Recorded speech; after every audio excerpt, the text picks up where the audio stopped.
Modstandsfolkene kan også trække på byens læge, Hartvig Møller. Nissen. Hartvig Møller? Ja, han var så en af de dejligste mænd. For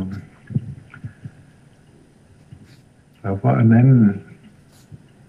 Ja, jo, det var dengang jeg betalte. Eller dengang jeg skulle til at være væk. Så skulle vi have vores våben flyttet. Og for ikke at få roligt min kone, så sendte jeg hende til herren. Jeg stod i nogle ligegyldige ting med Isenkram og Samuelsen, den der, hun skulle købe til mig der. Og så ringede jeg til Hartvig Møller. Vi havde aftalt en kode også. Jeg sagde til Hartvig Møller, at jeg har en søn, der han har sgu over 40 graders feber. Og den er stegen gradvis her. Jeg tror sgu næsten på 41 nu.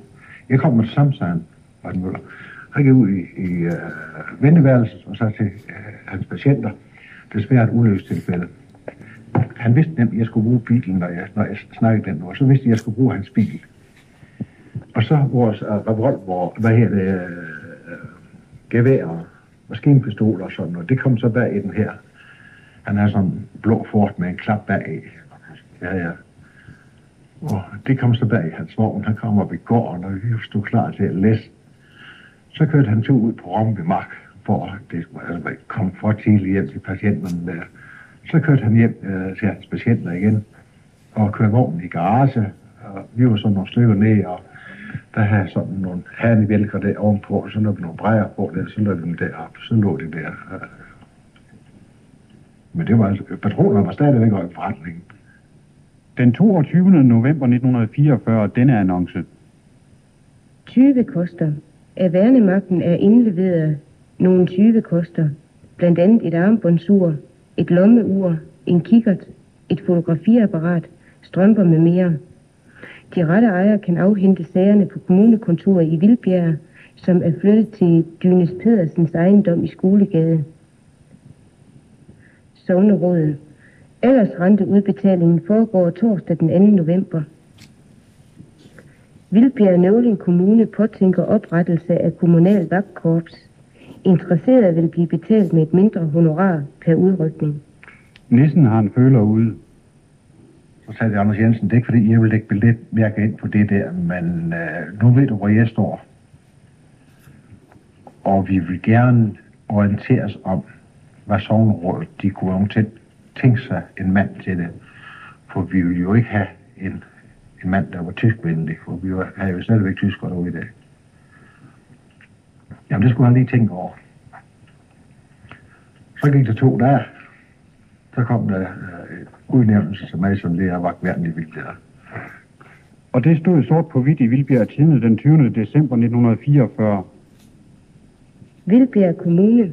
Det bekendtgøres herved, at købmand H. Nissen Bredgade er antaget som leder af vagtværnet i Vildbjerg. Sognerådet. Efter endnu en mørk vinter bliver det foråret 1945. De tyske soldater begynder at forlade Vildbjerg. I stedet får byen andre gæster. Flygtninge. Gulager. Er lige ved krigens slutning, tror jeg.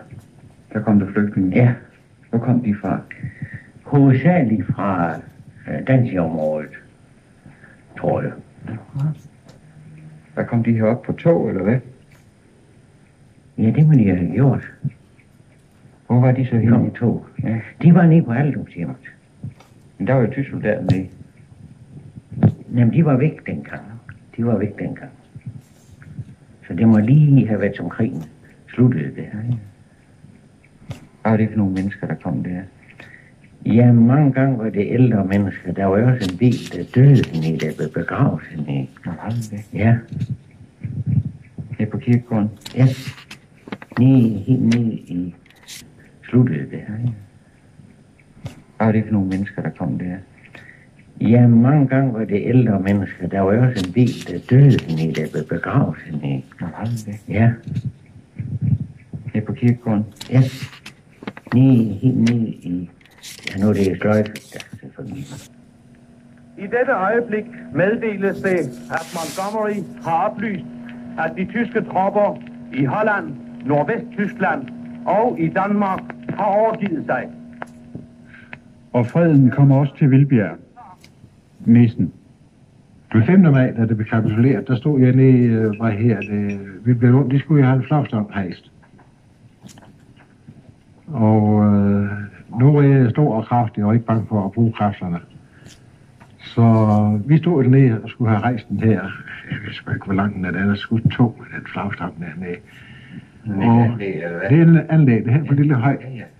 Den blev rejst 1920, tror jeg nok. Eller? Nå, jamen vi skulle have ny snor i, og der skulle vi skulle nødt til at tage den ned. Fordi vi vidste, nu kunne det snart komme, så skulle vi have sådan en flag.